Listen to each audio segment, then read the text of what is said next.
Hi everyone, my name is Tracy. I'm a follower of Jesus Christ, and today I wanted to talk about and focus on marriage. I am going to talk about my own personal experience, but I wanted to start first.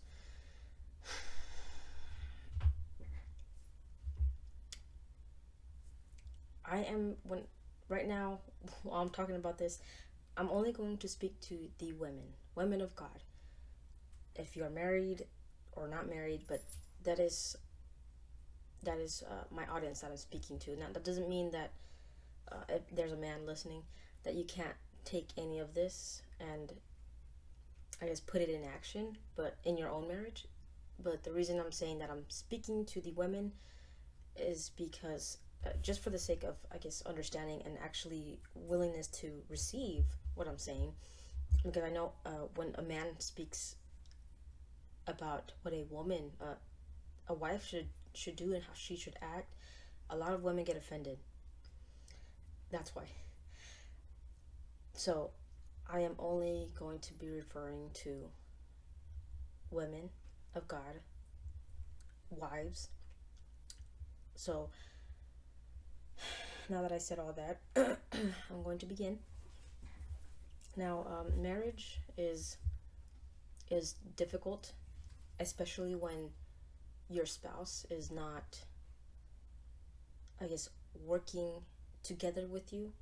When he is not, um, maybe being kind toward you or loving or respectful, it is difficult.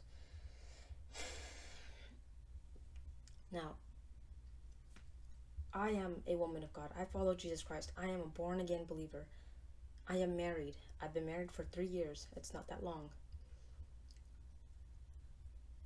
When I got married, our marriage was, it was very, it wasn't good. It, there was a lot of heartache. Um, it was just like it seemed like we were working against each other. And 6 months into our marriage, I had filed for divorce. And during that time, in my mind, I thought I was, talking to the Lord, and I'm thinking, is this right? Should I even be doing this again? Because I really didn't. I was in that place where I didn't even know what to do. I wasn't sure anymore. So I had filed for divorce, and during that time, I was talking to the Lord, and I believe that the Lord gave me understanding and was leading me to, not to get a divorce, to continue in my marriage. And that was a hard thing in that moment for me to accept, because again, my husband had hurt me emotionally very much. So it was hard for me to accept what the Lord was telling me. But I did it anyway. I went back to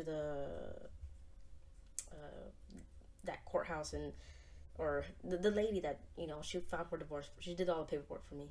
I went back to her, and I told her I don't want to do it anymore. I don't want to go through with it. So I we had she filed to I guess revoke that the divorce. And I mean, things didn't change, like with our marriage. It was still kind of the same. And I remember thinking, man, this sucks. And I was kind of angry too, angry at my husband, angry with me, angry with the Lord. I'm like, and I regretted it. There was a part of me that regretted it. I was like, why I should have just got divorced. I should have just done it. But I continued on. I continued on. And during that whole time, I was putting my focus on the wrong thing. I was focusing on my husband, what he was doing, what he wasn't doing. I was focusing on on things that weren't important. What I mean by that is I was not focusing on the one thing that is important, that is God. I was not in I think there's a verse somewhere where it says, when you work as if you're working for the Lord. So when you are serving your husband, serve him as if you're serving the Lord. Now, I mean, many women might say, I don't want to serve my husband. My husband is no good. My husband, does this, does that. He talks to me this way, and I don't want to serve my husband. Okay, then don't serve your husband. Serve God. And because you serve God, you will serve your husband. It's by default. That's just how it's going to go. That's why I say, keep your eyes on the Lord. Focus on him. Serve him. So, me, I finally chose to serve the Lord, to let him take over my marriage, to let him take over my husband. Because see, I can't change my husband. No one can change a person. I don't have that power. I don't have that authority. Only God does. He's the only one who can change him inside, from the inside. I can't do that. I can't touch that. And in this case, that's what is required. And I have to trust the Lord. With my marriage, I have to trust him with my husband. I have to allow the Lord to do what only he can do, because I can't do that. The only thing that the Lord requires of me is to just serve him, serve God. That's what I'm talking about, to serve God. That's all the Lord requires me to do.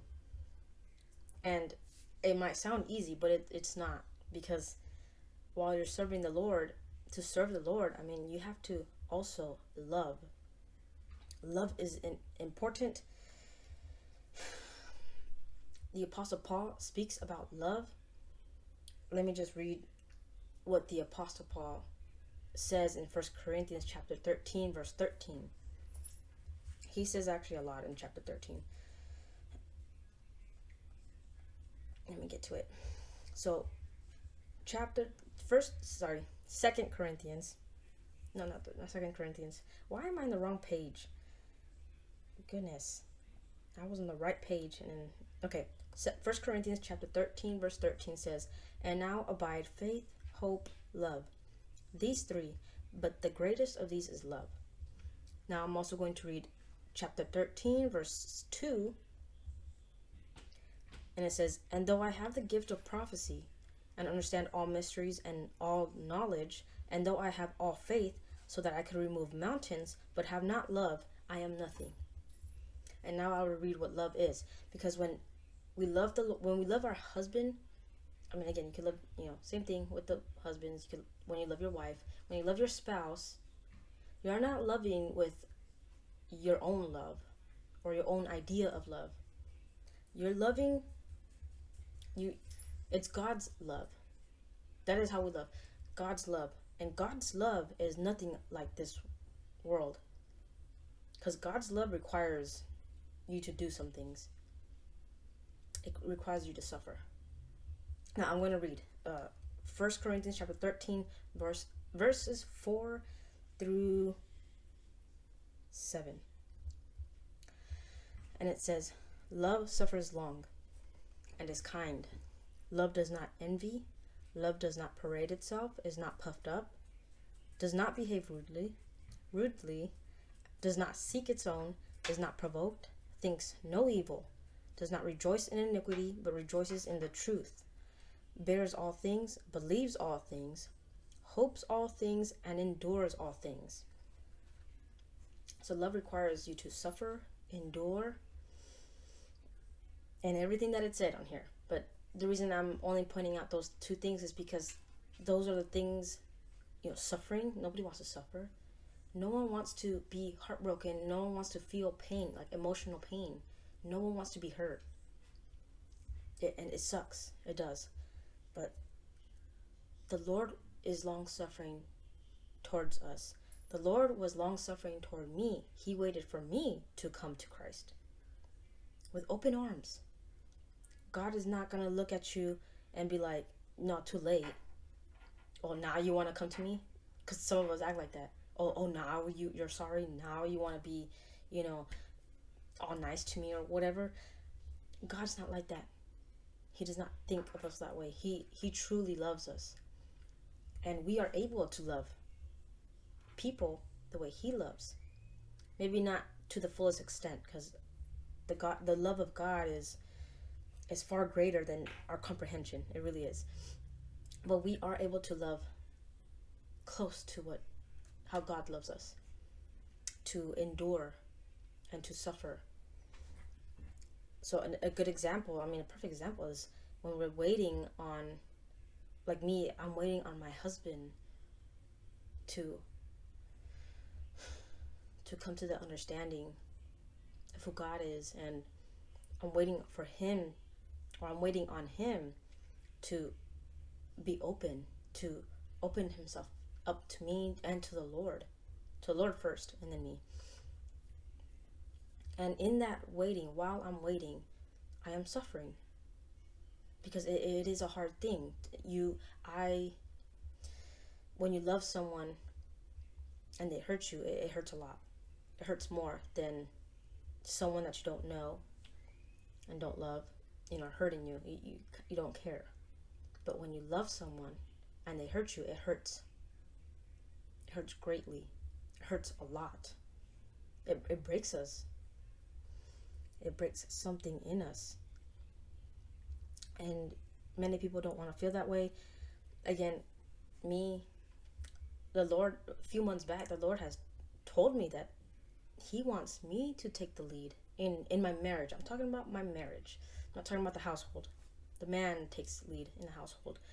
But in this case, because I am a born again believer, because I follow Jesus Christ, and I have that understanding of Him, the Lord wants me to take the lead, and I didn't want to. I remember telling the Lord, I don't want to, and this is why. Because I knew what He was asking me to do, and I knew what it required, and I wasn't ready. Because what it required is for me to suffer, to be in pain, to open myself up to someone that will not appreciate it.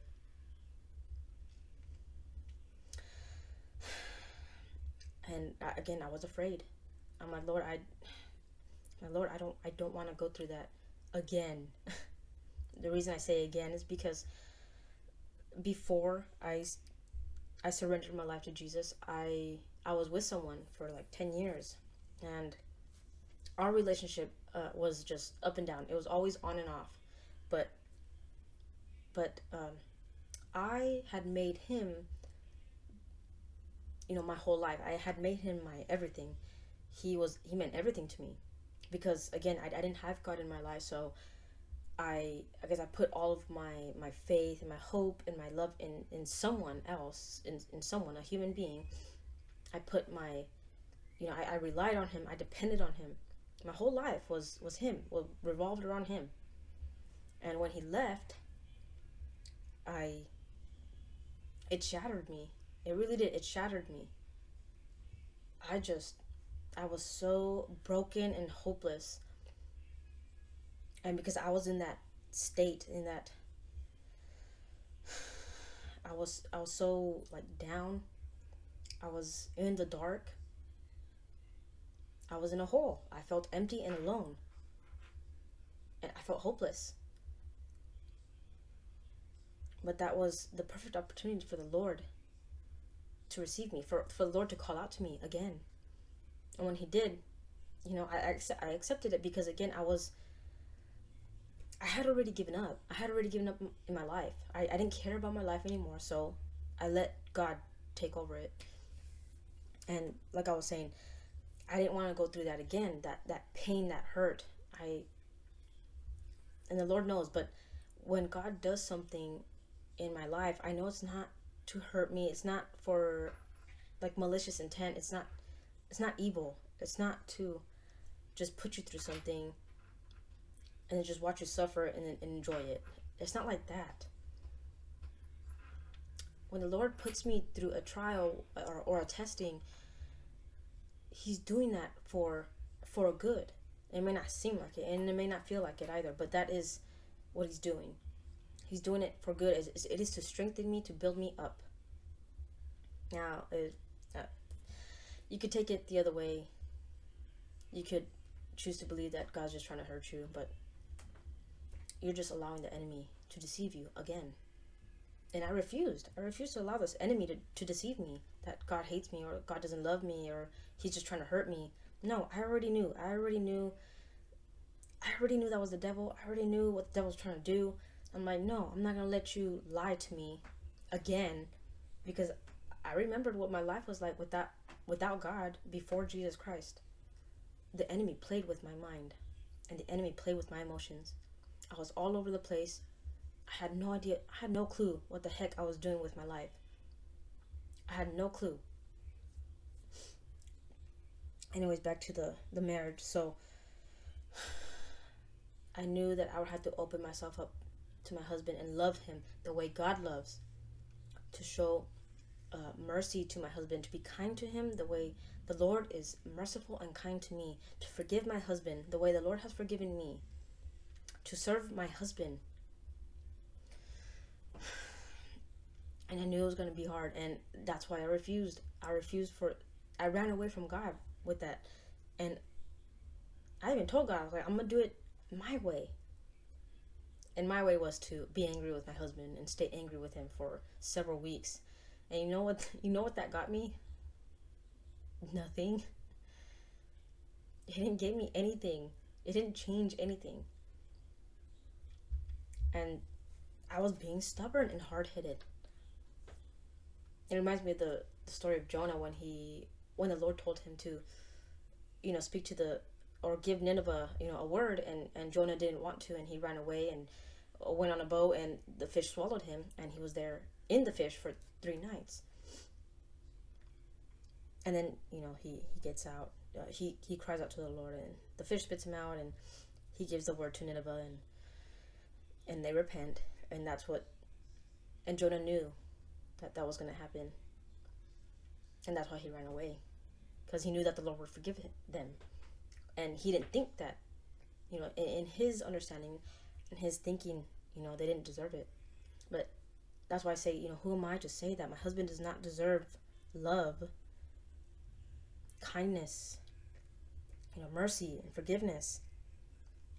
And I already knew this too. I mean, I would tell myself that, and I'm like, you're right, Lord, you're right. And I would still, do it my way. I was still not allowing the Lord to take over. I was still trying to basically handle it myself, handle my marriage myself, handle my husband myself, my way. And it wasn't until a few days ago where I told the Lord, okay, fine, I will take the lead. I will take the lead. Just help me get through this, because I know this is going to be very painful for I don't know how long. But I trust you. I trust the Lord. I know he can, because he has delivered me from many things. So I know that he can. But before I start telling you what happened,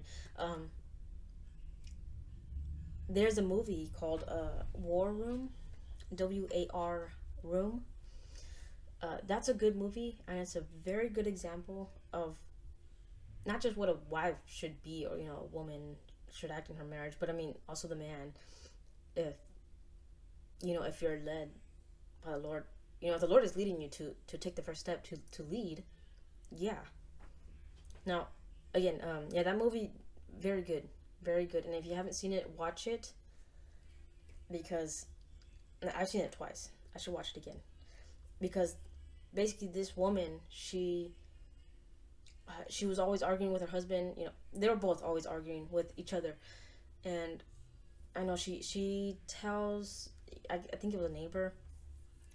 This neighbor, she's a woman of God, but the wife, she goes to this neighbor, I forgot why, and she's like complaining and telling her, her husband's this and that, and they're whatever. She's just complaining about her husband, and then this lady tells her, and she's an older woman, so this woman tells her, you're fighting the wrong way. Our warfare is not against flesh and blood. Our battle is not against other people. That's not what we war against. We are warring against the enemy, the devil, Satan. Yes, I'm going to read you Ephesians. Ephesians chapter 6, verse 12. 6, verse 12. For we do not wrestle against flesh and blood, but against principalities, against powers, against the rulers of the darkness of this age, against spiritual hosts of wickedness in the heavenly places. So she told her that you are fighting the wrong way. You're not to fight with your husband. He's not your enemy. The devil is. And from there on, not right away. The wife didn't start praying right away. I mean, she tried to, but it took time. Just like me, I didn't right away. Start, I guess, warring the right way, fighting the right way, until just a few days ago. I'm like, you know what? I don't know why I didn't just take this advice in the beginning. But again, fear sometimes will keep you from doing God's will, and that's what happened. I was afraid, but yeah, she started praying. She started praying for her husband. She started praying for her marriage. She allowed God to work in her marriage. She gave her marriage to the Lord. She was no longer trying to fix it, and the husband was still acting the way he was acting, but she continued to be loving, kind, patient, patient. I don't want to say patient, long suffering, because long suffering means to suffer long. It's more than just being patient, waiting for the light to turn green. You are waiting and you are suffering while you're waiting. I don't know if that makes sense to you. And sometimes it may take more than just a few minutes, more than just a few days, more than just a few months, because it could take years. But you're waiting. And you're waiting with open arms always. So when your husband finally decides to come to you, you're open. You're not gonna turn away from him and be like, no, it's too late. You're not gonna be like that, because again, that's not the love of God. God does not do that. God suffers long for us, for all of us. But yes, she was still doing what a wife should be doing. She honored her husband regardless of how he acted. Because I know many will be like, well, I'm the way I am because my husband, he talks to me like this. I only respond to how he's, replying, or how he's talking to me, or I only act because how he's acting. No, that's not an excuse. That's not a reason to behave rudely. To act like you're not a child of God. To act like you're not a follower of Jesus Christ. To act like you don't serve Jesus. Our actions show people who we are. So if we're acting rudely or mean, and we're always yelling, we're always mad, which that's how I was acting with my husband, all he's seeing is, he's not seeing Jesus. He's not seeing the love of God in me. He is not. Our actions, what we do and what we say, it's very important. And again, if our eyes are not fixated on the Word of God, on the love of God, if we're not fixated on Jesus Christ, we're just going to act like the world.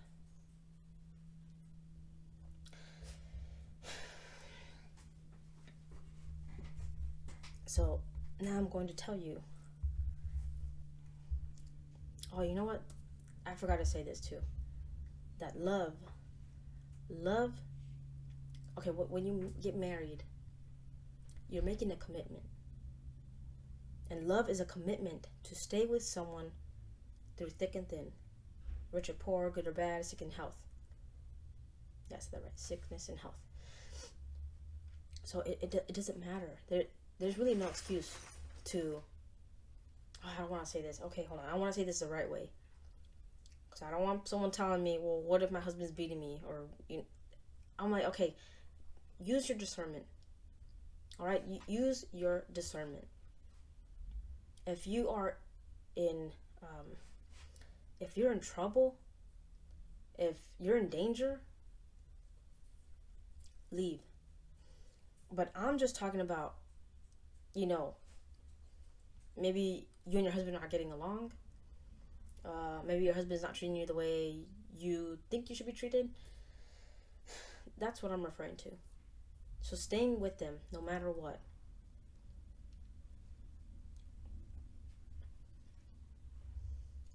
And I think a lot of us don't really think about that. When we get married, we only think about, I guess, the good. We stay with them because everything's good. But as soon as something turns bad, it turns the other way. We're like, I'm out. I don't want to be in this anymore. And that's not what we get in, that's not what we said when we got married. I didn't say I'm gonna be with you as long as you do what you need to do, as long as you stay who you are, being good to me. That is not what we say at all. Nobody. And again, when you choose to be married to someone, you become one with them, and God takes marriage very seriously. Again, you're making a commitment. You're making a commitment. Many people don't know what a commitment is, or don't fully understand. I mean, when you make a commitment, you're committing yourself to something. You're gonna do it no matter what. But anyway, okay, I'm gonna go on to my story,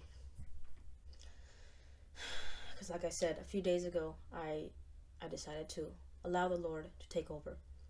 I knew exactly what that would mean. That I would get hurt. I'm gonna be vulnerable, not weak, but vulnerable. Because when you love someone, you're vulnerable. You will get hurt. So my husband and I had already talked about him being gone all night. He doesn't do it all the time, but we had a discussion that I didn't like him doing that. It hurts me because it does, and he shouldn't be doing that. And we both have our location on, and we started doing that because it's something that I did a long time ago, and also because he likes to go out. Once in a while he'll do that. He'll be out like all night, or he'll come home like really really late. And I just wanted that, I guess, security to, as long as I know where he's at, I'm fine. Like I have a peace in me. That's all I wanted. But of course, my husband sees it as I just want to like track him. But I'm like, no. When I know where you're at, I just, like I said, I have peace in me. I don't have to worry.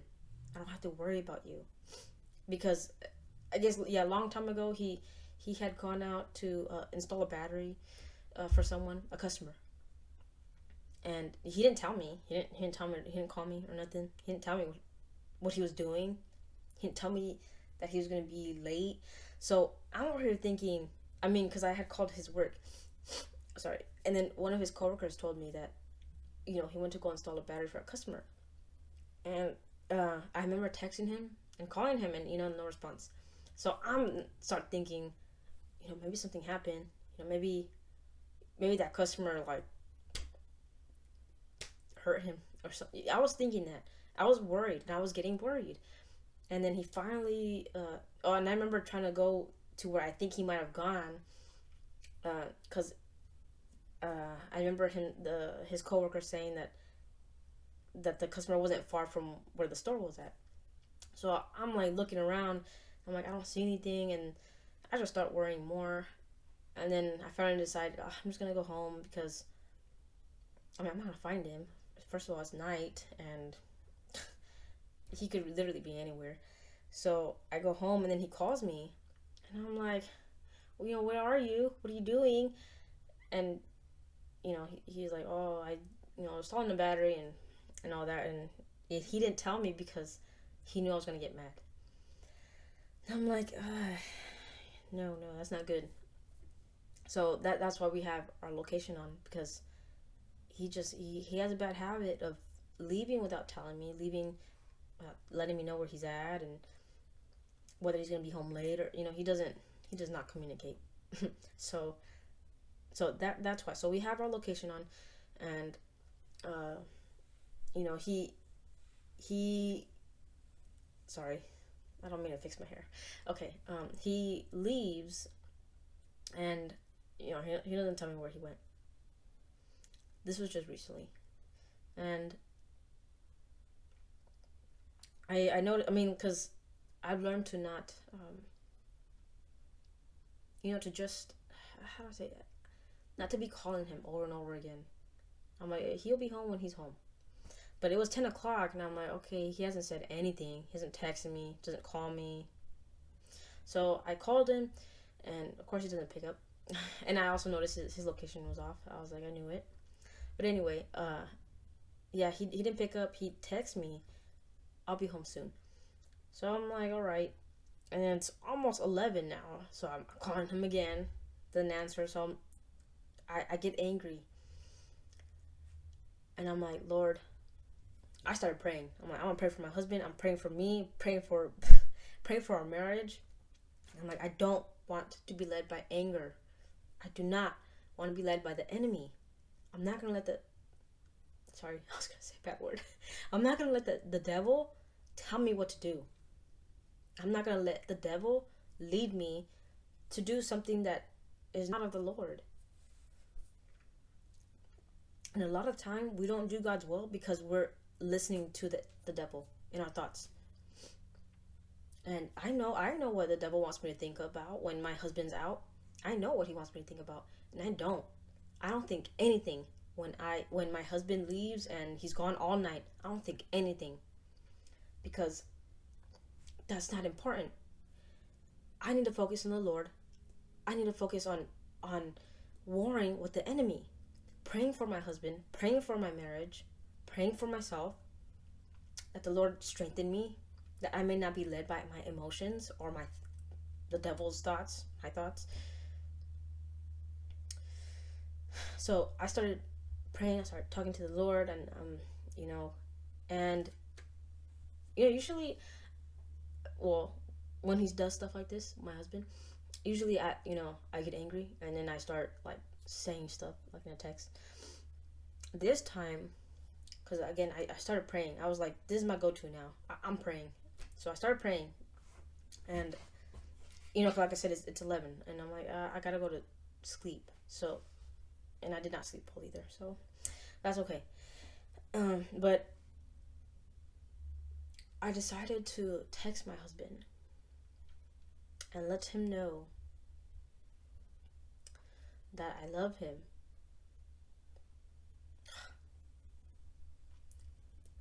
I don't want to cry.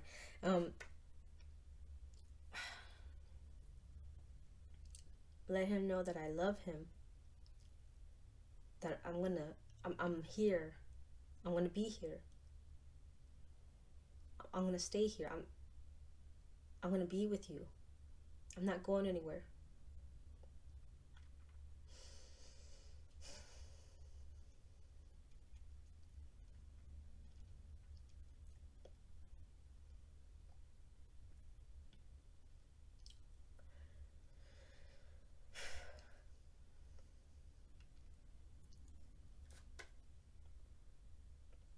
I told him, I'm not mad at you. And I wasn't.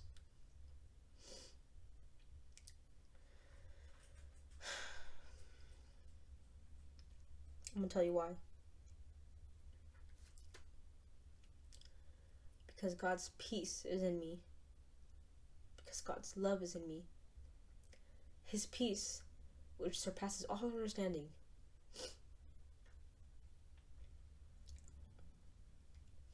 That's why. And I meant everything that I said. And, I just said, I love you. Good night. And then I cried, obviously.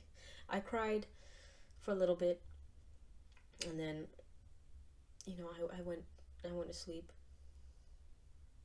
And I think like maybe 4 in the morning. I think that's when he came home, and I was like I was still asleep, and I was dreaming. So I don't know if my husband came in the room. It seemed like he probably did. He probably did come in the room, and he said sorry. And the thing is, again, this is why when it comes to our marriage, we have to do all that we can to protect it. We cannot let the enemy. We cannot let the enemy. How do I say it? You know, let him, I guess, push us against each other. Have us fight one another. My husband's not my enemy, and I am not my husband's enemy.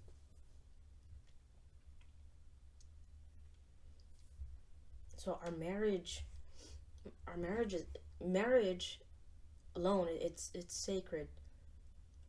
And if you're married and you do not have the Lord with you,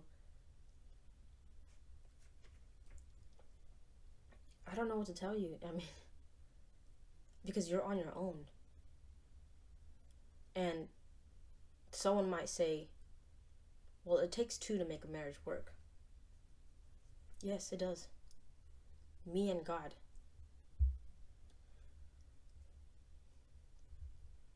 Because it's not always going to be, the both of you working together in harmony.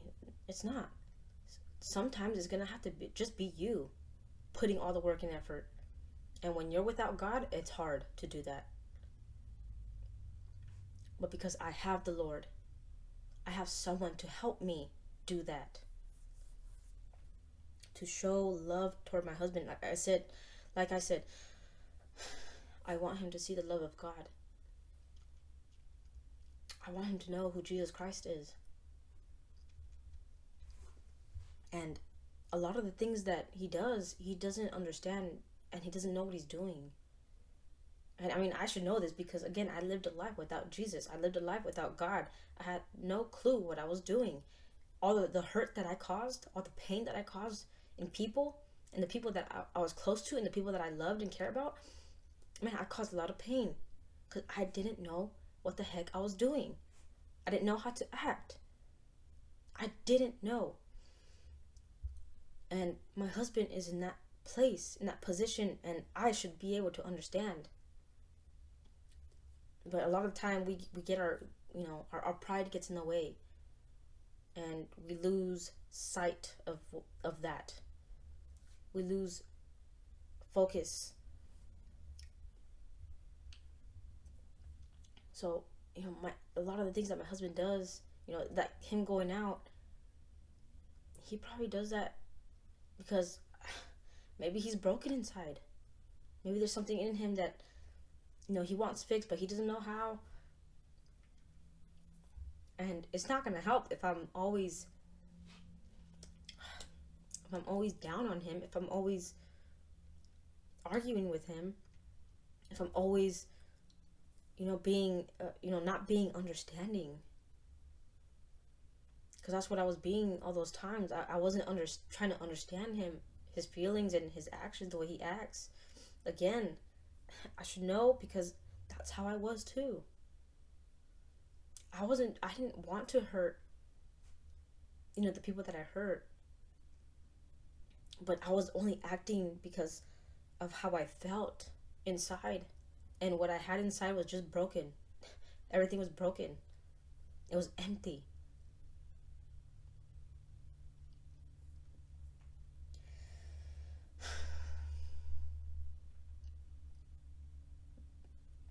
So, if you are a woman of God and you don't know what else to do in your marriage, if your marriage is just going down the drain and you're asking God for help, He's telling you to take the lead. He's telling you to take the first step. because God can't really do anything. He can't really work or do his work in your marriage or in your husband or your wife, whoever, in your spouse. He can't really do his work. He can't really start until you let him. You tell him. You open the door for him. You give him the marriage. You give him everything. No different from me surrendering my life to Jesus Christ. I gave him my life so that he could take over, so that he could change me from the inside. And now I have to do the same with our marriage, with my husband. Because again, my husband and I are one.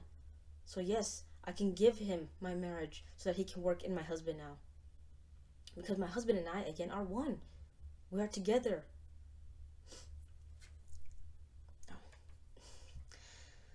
So take the first step. Serve the Lord and you will be able to serve your husband. Love the Lord and you will be able to love your husband. Regardless of how he acts, regardless of how he treats you. Again, Jesus Christ did not deserve the punishment that he got. He did not deserve to be crucified, to be beaten. But he did it. He did it because he loves us. A love so great we can't even comprehend the love that God has for us. But again, the love of God, if we love with God's love, we are able to endure. Just like what 1 Corinthians says, endures all things.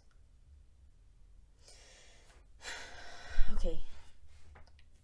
Alright, I'm going to end it here. This was a good discussion. And I hope that I can, speak to all of you again about marriage, my marriage, my experience, a lot of people don't really get to hear, another person's, story and see the story, how do I say, be fulfilled, I guess, or, and that's why I'm starting now. I want all of you to see, where I'm coming from, and I want you all to hear my testimony, and hope that the Lord give you understanding, that the Lord open your eyes to see the knowledge, or to know Jesus Christ, to come to the knowledge of him, the only one who can save you. Okay, all right, I'm going to let you all go. I'm hungry again, so all right, have a good night.